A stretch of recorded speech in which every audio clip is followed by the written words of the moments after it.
पुंडलीक वरदा हरि विठ्ठल श्री ज्ञानदेव श्रीमंत श्री जगद्गुरु तुकाराम महाराज की।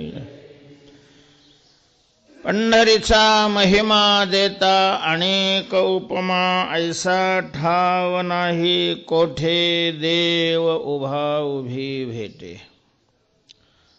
आहे ती सकळ तीर्थे काळे देती फळ, तुका म्हणे पेठ भूमीवरी हे वैकुंठ। ऐसा ठाव नाही कोठे देव उभा उभी भेटे। श्रीमंत श्री जगद्गुरु तुकोबाराय या अभंगातून पंढरी क्षेत्राची मीमांसा करतायत। पंढरी, पंढरपूर हे जे क्षेत्र आहे, ज्या ठिकाणी आपण वर्तमान स्थितीमध्ये अभंगाच्या चिंतनाची सेवा करत आहोत। कार्तिकी वारी करता लाखो अशा प्रकारचे भाविक वारकरी मंडळी ज्या क्षेत्रावर एकत्र जमलेली आहेत, असं मृत्यूलोकामध्ये जम्बूद्वीपामध्ये भीमा नदीच्या तीरावर वसलेलं हे क्षेत्र पंढरपूर हे क्षेत्र आहे। इथं तीर्थही आहे, देवही आहे। पंढरपूरचा हा महिमा आहे, हा विशेष आहे। आणि अशा पंढरपूर क्षेत्राचं वर्णन, त्याविषयीची मीमांसा तुकोबारायांनी या अभंगामध्ये केलेली आहे। तुकोबारायांच्या आवडीचं अशा प्रकारचं हे ठिकाण आहे।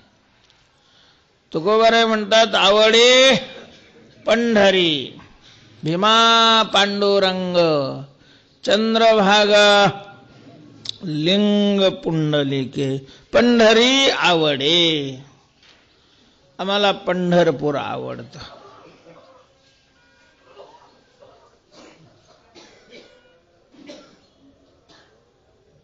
अशा आवडीच्या क्षेत्राचं तुकोबारायांनी या अभंगामध्ये वर्णन केलेलं आहे।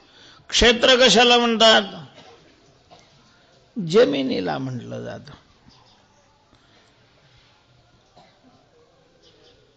क्षेत्र म्हणजे शेत,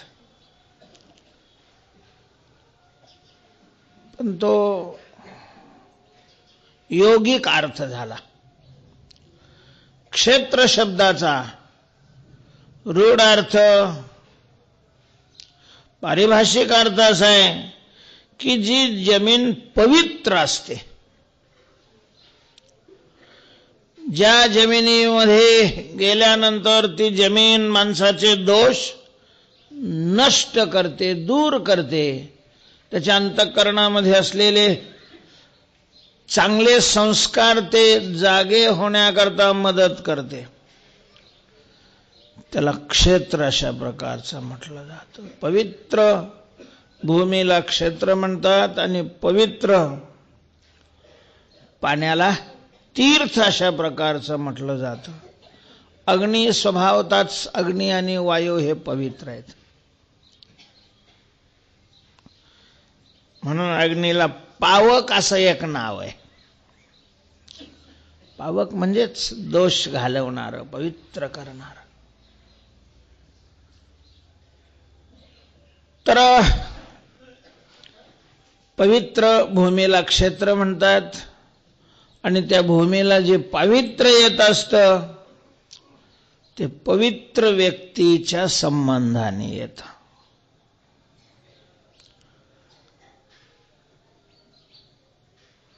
अर्थात देव आणि संत यांच्या वास्तव्यामुळे त्या भूमीला क्षेत्रत्व प्राप्त होतं। पंढरपूर हे ठिकाण अनेक महात्म्याच्या वास्तव्याने, पदस्पर्शाने आणि साक्षात पांडुरंग परमात्मा या ठिकाणी असल्यामुळं, कायमचं असल्यामुळं, 28 युगापासून असल्यामुळं, युगे 28 विटेवरी उभा, युगे झाले 28, अजूनही न म्हणसी बैस. तेव्हा पांडुरंग या ठिकाणी परमात्मा पवित्र आहे आणि त्याचा संबंध या भूमीला झाला असल्यामुळं ही भूमी ही अत्यंत पवित्र अशा प्रकारची झाली, म्हणून याला क्षेत्र म्हटलं जातं. या ठिकाणी पुंडलिकरायाने वास्तव्य केलं. पहिल्यांदा पुंडलिकरायाने या ठिकाणाला क्षेत्रत्व आणलं. पांडुरंगामुळे ते आणखीन दृढ अशा प्रकार झालेले. नंतर अनेक संत या ठिकाणी येऊन राहिले. नामदेवराय राहिले, जनाबाई माऊली राहिल्या, नरहरी सोनाराचंही वास्तव्याचं हेच ठिकाण आहे. कान्हो पाठक त्यांचंही हे ठिकाण आहे. असं अनेक संत आणि वर्षातून अनेक वेळा येऊन राहतात. सगळे महाराष्ट्रातले, महाराष्ट्राच्या बाहेरचे महात्मे आषाढी कार्तिकीच्या निमित्ताने या ठिकाणी येऊन 8-8, 10-10 दिवस राहिलेले आहेत. असं या सगळ्या कारणामुळं हे क्षेत्र अतिशय पवित्र झालेलं आहे. पवित्र अशा या पंढरी क्षेत्राचं वर्णन तुकोबाराय या अभंगामध्ये करतात. का करत असतील? तुकोबारायांनी अनेक अभंगामध्ये पंढरपूरला जाण्याविषयीची प्रेरणा केलेली आहे. जा रे तुम्ही पंढरपुरा, तो सोयरा दिनाचा. पंढरीशी जा रे आल्यानो संसारा, जाय जाय तो पंढरी, होय होय आर करी. पंढरीशी जावे उद्वेग मानसी. धरिल्या अनेक अभंगामध्ये पंढरपूरला जाण्याची प्रेरणा सगळ्याच संतांनी केलेली आहे. साहजिकच हा प्रश्न निर्माण झाला, तुकोबाराय तुम्ही काशीला जा असं म्हणत नाहीत सतत, बद्रीनारायणला जा असं नाही म्हणत, सब तीर्थ वारंवार, गंगासागर एक बार असं नाही म्हणत. हे यात्रा काढणारे लोक म्हणतात त्यांना गिऱ्हाईक मिळावे म्हणून. पण तुम्ही मात्र नेहमी पंढरपूरला जा, पंढरपूरला जा असंच म्हणता. फक्त एक प्रमाण आहे तुकोबारायांचं की जवळ हे सकळ सिद्ध आहे. हात चालावया पाय तव तो आपले सोयीत साहेब. तीर्थयात्रे जाय चुको नको, तो तीर्थयात्रेला जा. पण हेही प्रमाण त्याच्याकरता आहे जो पंढरीला आलेला नाही त्याच्याकरता. ज्यांनी पंढरपूर पाहिलं, पंढरीचा वारकरी, त्याने त्यात इतर तीर्थयात्रा करायचं काही कारणच नाहीये. अनेक नकरी स्वतःविषयी म्हणतात. पंढरीची वारी आहे माझे घरी, अनेक नकरी तीर्थव्रत. असं जर तुमच्या बोलण्यामध्ये आम्हाला पंढरीकडे जास्त ओढा दिसतोय.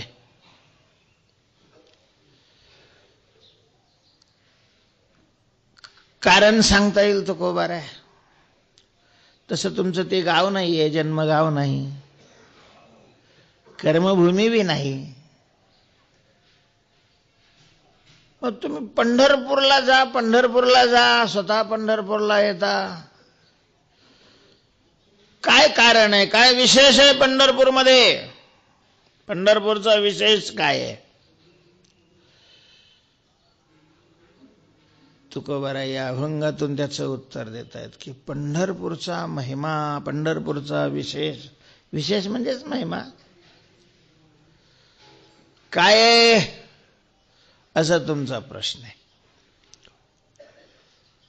तुकोबाराय म्हणतात पंढरपूर सारखं क्षेत्र जगातच कुठं नाही दुसरीकडे. ऐसे चंद्रभागा, ऐसे भीमातीर, ऐसा विटेवर देव कोठे. तुम्हाला काय माहिती आहे? मग मी काय पाहिलं नाही काय? मग तुम्ही काय काय पाहिलेलं आहे? लय पाहिले. उदंड पाहिले, उदंड ऐकिले, उदंड वर्णिले क्षेत्र महिमे. अनेक क्षेत्र मी पाहिलेले आहेत. वाराणसी गया पाहिली, द्वारका वाराणसी पाहिली, गया पाहिली, द्वारका पाहिली. अनेक क्षेत्राला मी जाऊन आलो. पण पंढरपूरच्या बरोबरीत येईल, पंढरपूरच्या तुलनेमध्ये येईल अशा प्रकारचं क्षेत्र मला तरी कुठं दिसलं नाही. म्हणून पंढरपूरचं वर्णन करत असताना, पंढरपूरचं महात्म्य सांगत असताना, पंढरपूरचा गौरव करत असताना तुलनात्मक दृष्टीनं पंढरपूरचा गौरव होतच नाही. वर्णन करण्याचे दोन प्रकार असतात. ज्याचं वर्णन करायचं आहे त्याच्या ठिकाणी असणारे गुण, त्याचं कार्य, त्याचं स्वरूप सांगणं हा एक प्रकार आहे. आणि ज्याचं वर्णन करायचंय तर सदृश्य दुसऱ्याचं वर्णन करून त्याच्यापेक्षा याची श्रेष्ठता सांगणं हा दुसरा. तुलनात्मक वर्णनाला विशेष महत्व असतं. तुकोबाराय म्हणतात पंढरपूरची तुलना करावी असं जगात दुसरं क्षेत्रच नाहीये. पंढरीचा महिमा देता अनेक उपमा, ऐसा ठाव नाही कोठे. ऐसा ठाव कोठे नाही. पंढरपूर सारखं ठिकाण, पंढरपूर सारखं क्षेत्र जगात दुसरीकडे कुठंच नाहीये. काही ठिकाणी तीर्थ आहेत, क्षेत्र नाही, देव नाही. काही ठिकाणी देव आहे, तीर्थ नाही. कुठं काही ना काही उणीव आहे, न्यूनता अशा प्रकारचे. पंढरपूरला सगळंच आहे. पंढरपूरमध्ये देवही आहे. आपण हरिद्वारला गेलो, ऋषिकेशला गेलो तर तिथं तीर्थ आहे, क्षेत्रही आहे ते, पण तिथं काय नाही, देव नाही. अलाहाबादला तरी कुठं देव आहे? तीर्थ आहे, देव नाही. काही ठिकाणी देव आहेत तर तीर्थाचा पत्ता नाही. स्नान नाही करता येत.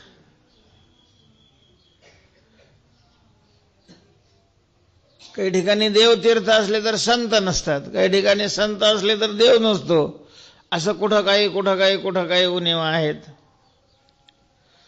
पण पंढरपूरला ऐशी चंद्रभागासारखं तीर्थ आहे की ज्या आणि पुंडलिकरायासारखे संत आहेत. म्हणून दररोज दुपारच्या वेळेला सगळी तीर्थ पंढरपूरला येतात, चंद्रभागेत स्नान करतात, पुंडलिकरायाचं दर्शन करतात, देवाचं दर्शन करतात आणि मग आपापल्या ठिकाणी जातात. असं सोम्या गोम्या नाही सांगत, भगवान शंकर सांगतात. भगवान शंकर ऐसे शंकर सांगे. आणि चहा पिणारा जवळ नाही, ऋषी जवळी. सांगणारे शंकर आहेत आणि ऐकणारे ऋषी मंडळी आहे. ऋषी सकळ तीर्थे माध्यान्ह काळी येती पुंडलिकाजवळी, करीती अंघोळी आणि मग वंदिती चरण. अशा प्रकारचं सगळ्या तीर्थामध्ये श्रेष्ठ असणारं तीर्थ आहे. त्या तीर्थात गेल्यानंतर त्या तीर्थाचं वर्णन केलं जातं. आता पंढरपुरात आहे, आपण पंढरपूरचं वर्णन करायचं. तुकोबारायांनी या अभंगात पंढरपूरचं वर्णन केलेलं आहे. पण विशेष तीर्थ आहे, विशेष तीर्थ आहे. बरंच पंढरपूर सारखं वाळवंट तुम्हाला दुसरीकडे नाही भेटणार. आहे प्रयागला आहे, काही ठराविक ठिकाणी आहे. प्रयागलाच आहे वाळवंट मला वाटतं. पण प्रयागला देव नाही, इथं वाळवंट आहे. भीमा नदीच्या उगमापासून संगमापर्यंत पंढरपूर सारखं वाळवंट दुसरीकडे कुठंच नाही. मला वाटतं गाणगापूरला भीमाच आहे. एवढं मोठं नाही तिचं स्वरूप, उगा छोटे अशा प्रकारचे स्वरूप आहे तिथं. केवढं विस्तीर्ण वाळवंट आहे महाराज. नाही लोकांनी ठेवलं तर तो आता काय ठेवलेलं आहे त्याच्यामुळे वाळवंटच ठेवतील ना. शुद्ध पाणी नाही ठेवलं, शुद्ध हवा नाही ठेवली तर वाळू तरी कशाला ठेवतील. तो आपला महिमा, ऐसा आमोचा महिमा. पण किती विशाल, किती मोठा अशा प्रकारचा वाळ. तो काय म्हणे, वाळवंट बरवे नीट उत्तम, भजन करण्याकरता, कीर्तन करण्याकरता वारकऱ्यांना हे वाळवंट दिलेलं आहे असं प्रमाण आहे. तेव्हा पंढरपूरला उपमा द्यावी अशा प्रकारचा पंढरीचा महिमा अनेक उपमा देता अशा प्रकारचा महिमा दुसरीकडे आहे असे दुसऱ्याची याला उपमा सादृश्य जर दाखवलं तर असं जगात दुसरं ठिकाण अशा काही वस्तू आहेत की त्यांना उपमा देता येत नाही. आकाशाचं वर्णन करायचं झालं म्हणले आकाश किती मोठं आहे हो, आमच्या शेतातल्या बंगल्या एवढं. असं बंगल्याची उपमा देता येईल का त्याच्या मोठेपणाला? किती मोठं आहे म्हटले समुद्र आहे एवढं. कारण आकाशामध्ये असे कितीतरी काय आहेत, समुद्र आहेत. त्यामुळं गगनम गगनाकारम, आकाशाला आकाशाचीच उपमा आहे, समुद्राला समुद्रासारखी उपमा आहे. तसं पंढरपूरला पंढरपूरचीच उपमा आहे, दुसरी उपमाच नाही. पंढरीचा महिमा देता अनेक उपमा. तुकोबाराय म्हणतात ऐसा ठाव नाही कोठे, अशा प्रकारचं ठिकाण कुठेही नाही.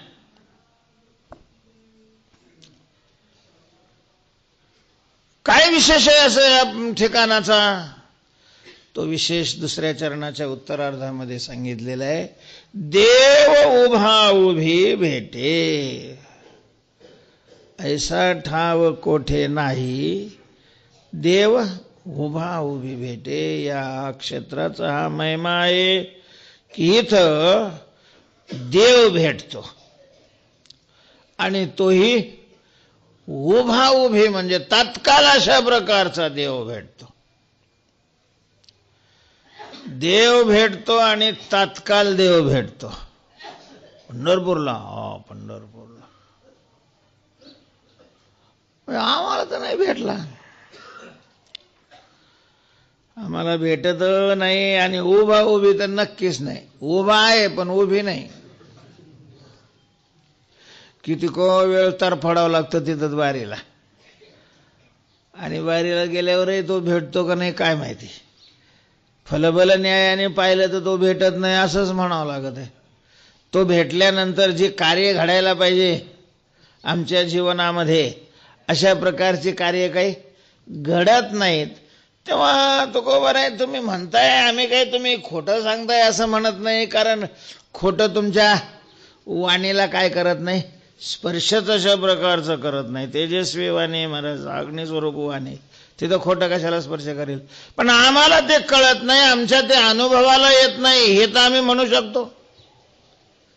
तुम्ही सांगता देव उभा उभी भेटे, आम्हाला का नाही भेटत तो उभा उभी? तो उभाच नाही तर त्याला कसं काय भेटल? देवाला भेटण्याकरता आपण बी उभे पाहिजे ना. उभा उभी म्हणजे हा उभा आणि मग उभ्या असतानाच लगेच तो बी काय झाला, उभ्यानं भेटला. एक तर उभा पाहिजे हा, देवाची द्वारी उभा उभा. मग आता आम्ही कसे आडवे, उभा नसेल तर मग आडवा आहे म्हणावं लागतं. तेव्हा उभा उभी भेटे. दुसरी गोष्ट अशी आहे की पंढरपूरला गेल्यानंतर देव आम्ही पंढरपुरातच आहे, रस्त्याने गेल्यानंतर भेटतो तो.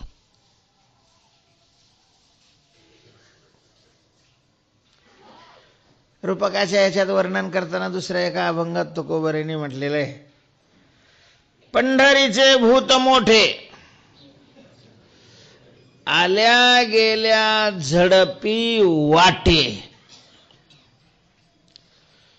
पंढरपूरला एक टपोर भूत आहे,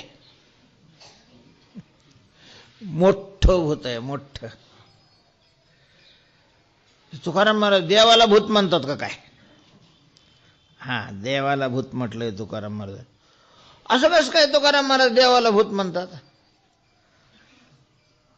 आता ते आहे भूत म्हणून म्हणतात, म्हणजे देव भूत आहे. देवभूत आहे की हो, रूपक केलेलं आहे, भूतासारखं आहे. मग ठीक आहे, भूतासारखं आहे. तू भूत म्हणला म्हणून आम्ही म्हणलं भूत, पण देव भूतही आहे. कसं काय भूत आहे देव? त्याला काय केस आहे काय? त्याला केस आहे त्याला भूत नाही म्हणत. शेळीला केस आहे म्हणून काय शेळीला कोणी भूत म्हणतं का? वानराला केस आहे म्हणून त्याला कोणी भूत म्हणतं का? माणसाला केस असतं त्याला काय कोणी भूत म्हणतं का? केस असणारला भूत म्हणतात असं नाही. मग भूत कशाला? भू धातू आहे आणि त्याला त प्रत्यय लागून भूत शब्द तयार झालेला आहे. धातूचं विशेषण करायचं असेल, त्यातले त्यात कर्मणी भूतकालवाचक धातू साधित विशेषण बनवायचं असलं की मूळ धातूला त लागतो. मूळ धातूला काय लागतो? त लागतो. कृ करोती अष्टम गणातला धातू आहे. करणे या अर्थी आहे तो. मग त्याला केलेला असं जर करायचं असेल तर त लावावा लागतो. कृत म्हणजे केलेला. गेलेला गमगच्छती धातू आहे, त्या गमला त लावला. गत गेलेला. पित पिलेला. मृत मृम्रियते धातू आहे, मरण या अर्थी, त्याला त लावला. मेलेला. तस भू म्हणजे असलेला. असणे भूष धातूचा अर्थ काय? असणे, होणे किंवा असणे. तर त्या असणेला असलेला करायचा तर त लावला. भूत म्हणजे असलेला. किंवा भू धातू भूत शब्दाचा अर्थ काय आहे? असलेला. आणि मग असलेला एकटाच पैलवान आहे देव, त्याला दुसरा जोडीच नाही कोणी. याला नाही दुसरा जोडा. तो का म्हणे नव्हे अनेका सारेखा तोची माझा सखा पांडुरंग. भूत आहे तो म्हणजे झाले असलेला आहे. असलेला म्हणजे झालेला नाही. दिसणारे जे वस्तू आहेत प्राणी आहेत त्यांचे दोन प्रकार आहेत, काही असलेले आणि काही झालेले. त्यामध्ये देव असलेला आहे आणि देवाशिवाय बाकीचे सगळे झालेले आहेत. तेव्हा तो म्हणून त्याला भूत म्हटलेलं आहे. पण ते भूत असलं तरी मोठं भूत आहे. पंढरीचे भूत मोठे. आता ते मोठं काय आहे वगैरे स्वतंत्र विषय, पण ते मोठं भूत काय करतं तर आल्या गेल्या झडपी जे येतात जातात त्यांना काय करतं? झडपतं. झडपतं झडपतं म्हणजे काय हो? लागत. लागत म्हणजे काय हो? भेटत नाही का? मग भेटत का नाही म्हणलं, लागत का म्हटलेलं आहे? असं वरून मिठी मारतं त्याला भेटतं म्हणतात, आणि आत घुसून मिठी मारलं की त्याला लागत म्हणतात.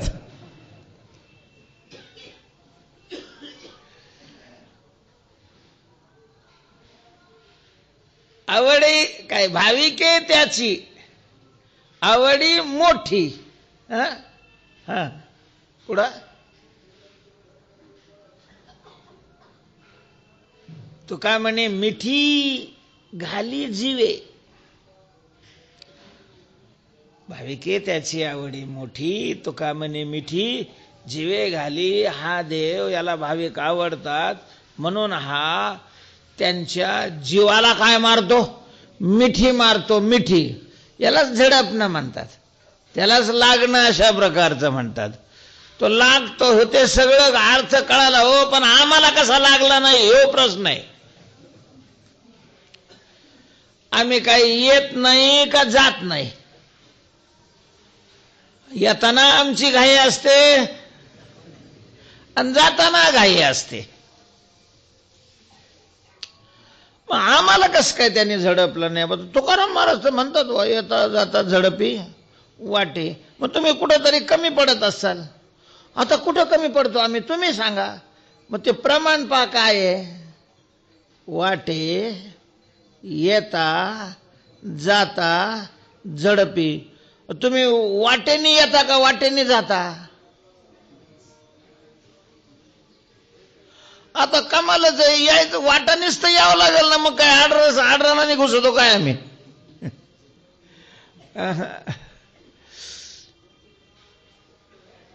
देवाकडे जाण्याची जी वाट आहे त्या वाटाने तुम्ही येता का? आता देवाकडे जायची कोणती वाट आहे बा? देवाकडे जायची वाट तो काय म्हणे, हेच नीट जवळी वाट वैकुंठा. ही वैकुंठाला जाण्याची जवळची आणि नीट वाट आहे. अहो पण हेची म्हणजे कोणती? ती समोरची नाही नाही, हेची तर वाचे गाऊ विठ्ठल ही वाट आहे. स्वल्प वाटे चला जाऊ, सोपी वाट आहे. चला आपण त्या रस्त्याने जाऊ. आणि त्या वाटेचं स्वरूप जर काय असेल तर वाचे गाऊ विठ्ठल, म्हणजे रस्त्याने जाताना विठ्ठल गाऊ का विठ्ठल गाणं ही वाट आहे. तर याचा अर्थ असा आहे की विठ्ठल गाणं हीच वाट आहे. तुझं भाव आहे देव तरी हा सुलभ उपाव. कोणता? भावे गावे गीत शुद्ध करोनिया चित्त, आवडी विठ्ठल गायजे कांती, अलभ्यते येतील लाभ घरा. आवडीनं विश्वासाने आदराने भगवंताचं नाम अखंड गाणं हे आहे वाट. आणि ह्या वाटेने जो येतो त्याला ते झडपतंय, त्याला तो भेटतो, उभा उभी भेटतो. मग आता तुम्ही आपण जातोय का ह्या अशा वाटेने? वाटेने म्हणजे साधनाने. साधना करणं म्हणजे त्या रस्त्याने जाणं. तेव्हा अखंड चिंतन, विश्वासाने चिंतन आणि आदराने चिंतन. नुसतं नामस्मरण केल्यावरही तो भेटेल असं नाही. नामस्मरण करत असताना नामस्मरणाविषयी आपल्या अंतःकरणात काय हवाय? आदर हवाय, आदर. नामस्मरता आदरे. आमच्या काकडे तर ते सावंत बाबा म्हणले आज संडे मांडी भरते टाकी वासुदेव नाम गोकी मोक्ष येईल सुखी, पण कधी? नुसतं नामस्मरता नाही, आदरे नामस्मरता. आदराने नामस्मरण केलं असतं. आदराने म्हणजे एखादा सत्कार करायला लागल्यानंतर तो टाकीत असलेला शाल खांद्यावर ज्या भावनेनं घेतो, बंडल ज्या भावनेनं मोजितो, पोराला पाहिल्यानंतर ज्या भावनेनं त्याला हातावर घेतो, कडेवर घेतो, आदर, त्या आदराने भगवंताचं नाम मुखाने घेणं, त्याला आदर म्हणतात. आदर.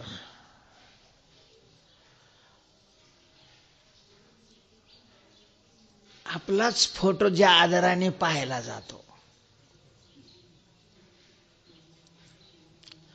असे आदराने नामस्मरण करणं ही आहे वाट, हा आहे रस्ता.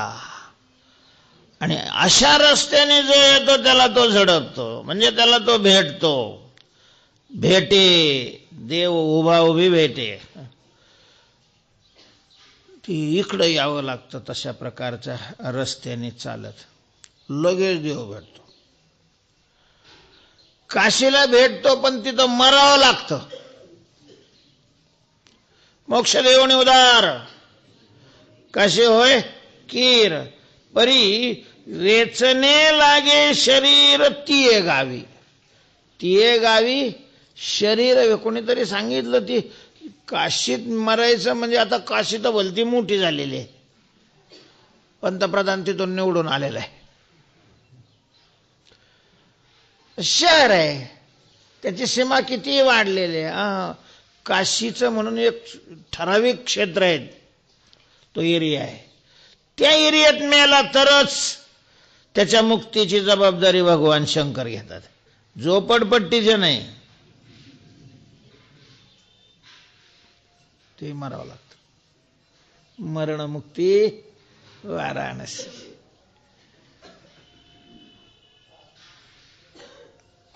इथं तसं नाही,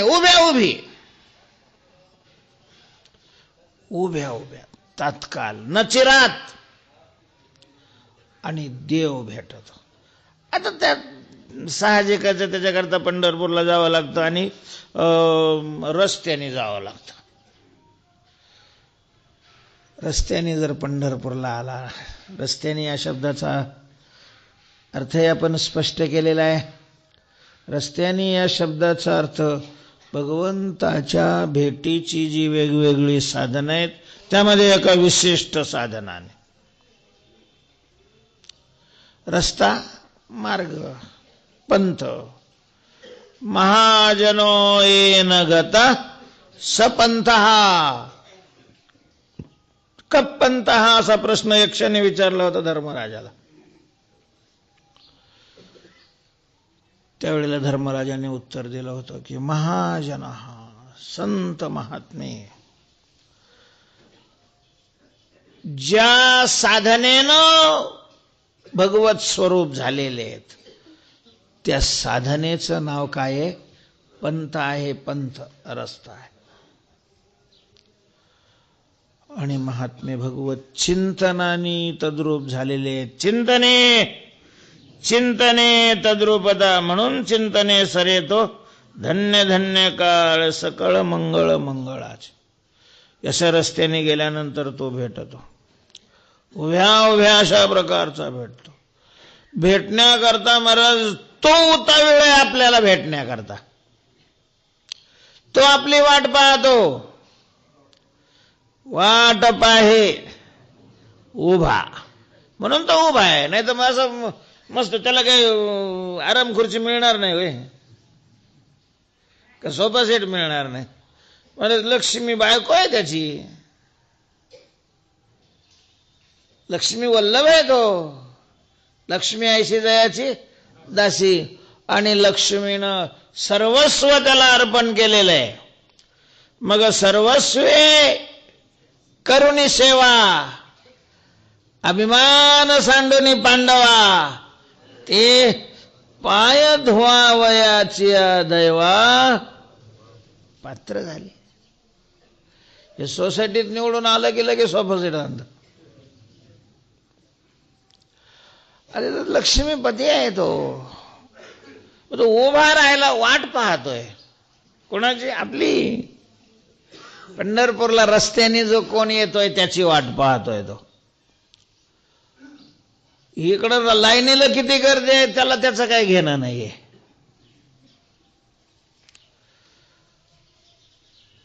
तेव्हा देव उभा उभी भेटे. उभा उभी देव भेटतो आणि देव भेटणं सगळ्यात महत्वाचं. साधनेला श्रेष्ठत्व असो, ठिकाणाला श्रेष्ठत्व असो, व्यक्तीचं श्रेष्ठत्व जे सिद्ध होतं ते देवाच्या सन्निध कोण आहे त्याच्यामुळं.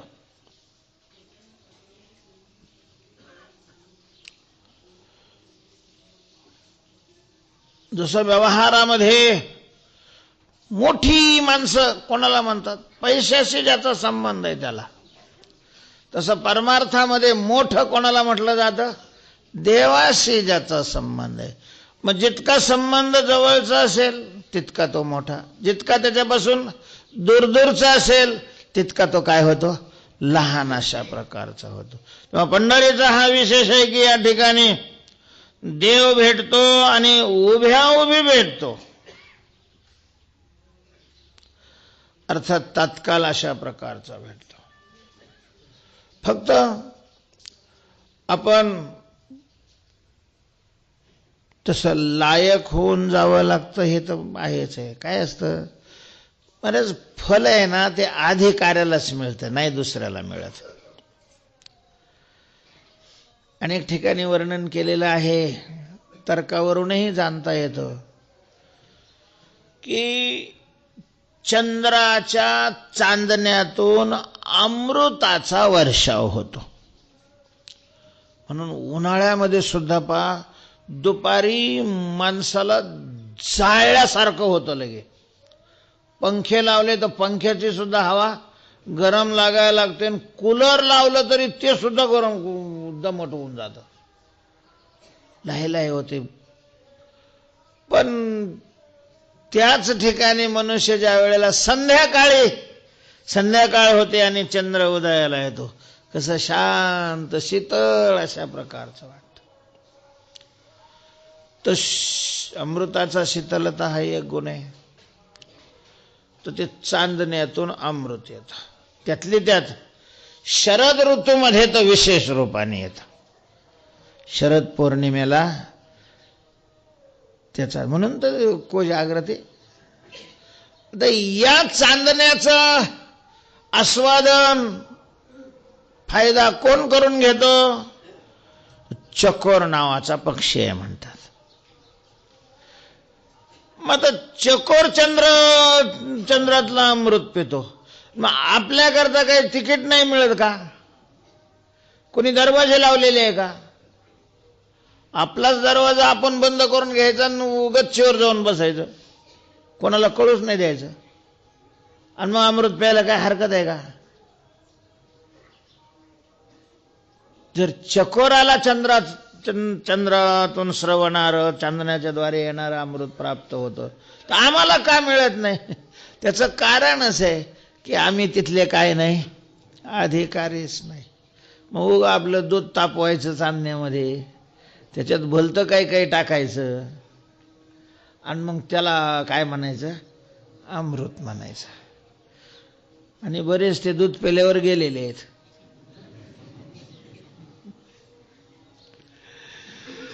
तेव्हा अधिकारी व्हावं लागतं. अधिकारी कोणी व्हा रे?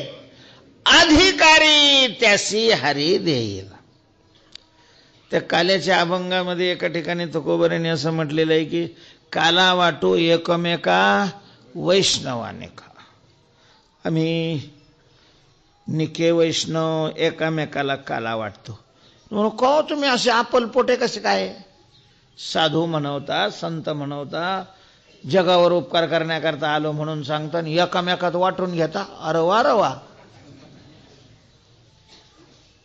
सगळ्या लोकांना का नाही वाटेत? तर त्याचंही कारण तेच आहे, सगळे त्याचे काय नाही अधिकारीच नाही, आणि अधिकारी नसेल तर त्याला देऊन फायदा नाही, वाटोळ त्याचं आहे आणि दुसऱ्याचंही.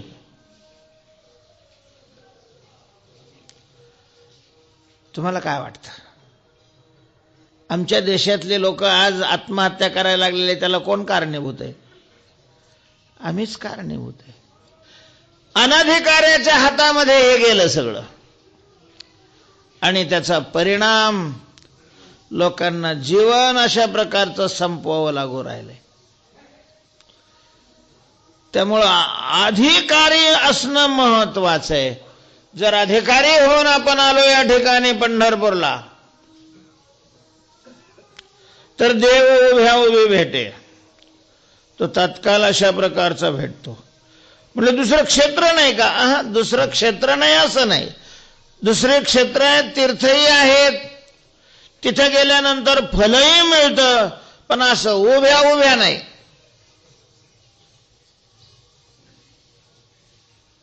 आहे ती सकळ तीर्थे काळे देती फळ. सकळ तीर्थे आहे ती, शास्त्रात सांगितलेली सगळी तीर्थ आहेतच ना. 7 करोड तीर्थ आहेत महाराज. प्रत्येक विभागामध्ये छोटे मोठे तीर्थ आहेत. सगळ्या पृथ्वीवर तीर्थ आहेत. त्या तीर्थाचा विधी केल्यानंतर फलही मिळतं, कारण शास्त्राने वर्णन केलेलं आहे. आणि शास्त्र निष्फल कृती कसं सांगेल? शास्त्रत्व त्याचं नष्ट होईल.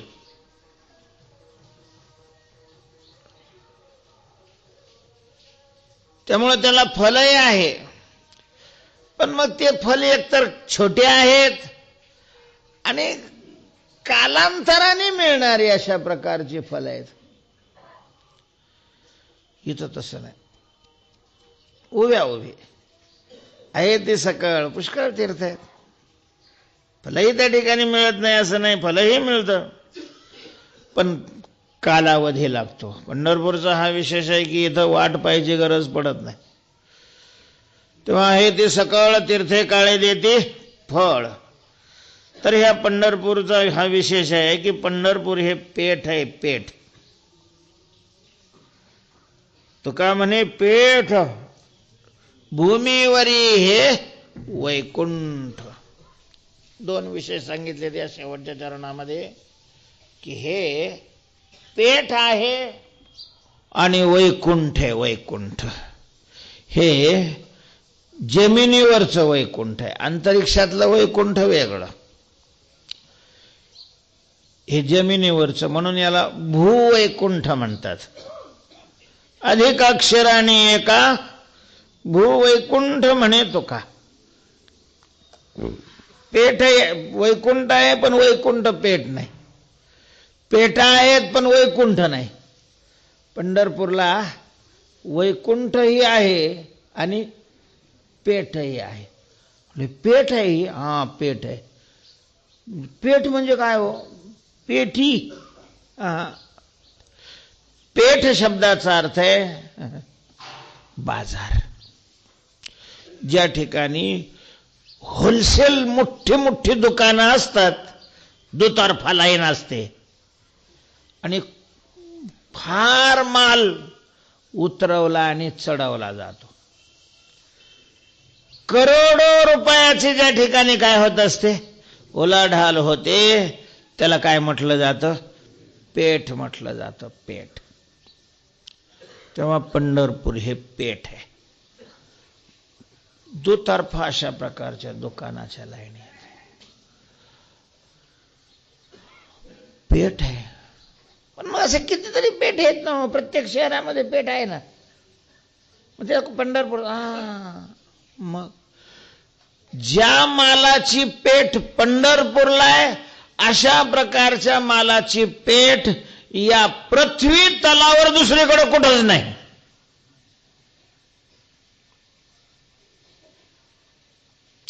भूमीवरी हे पेठ. म्हणजे असं कोणता माल आहे इथल्या दुकानामध्ये?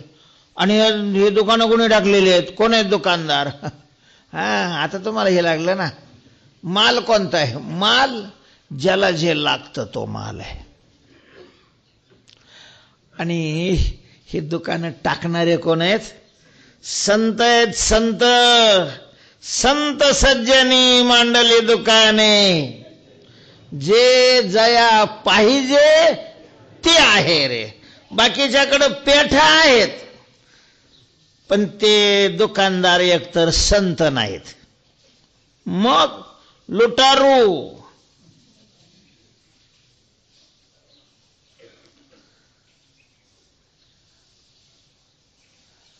संत आणि लुटारू मध्ये काय फरक आहे? संतामध्ये आणि लुटारू मध्ये फरक हा आहे की संत दाते असतात आणि दुसरे घेते असतात. जगात दोनच प्रकारच्या व्यक्ती आहेत, दाता आणि घेता. म्हणजे देण्याकरता जे आलेले ते दाते, सतत देतच राहतात ते दाते, आणि जे घेण्याकरता आलेले आणि घेत राहतात त्याला घेता. तेव्हा बाकीच्याकडे पेठा असल्या तरी तिथल्या पेठेतली दुकानं हे घेत्याचे आहेत. आणि मग घेण्याकरता जी आलेली माणसं आहेत ती जास्त कसं मिळेल याच्याकरता काय करतील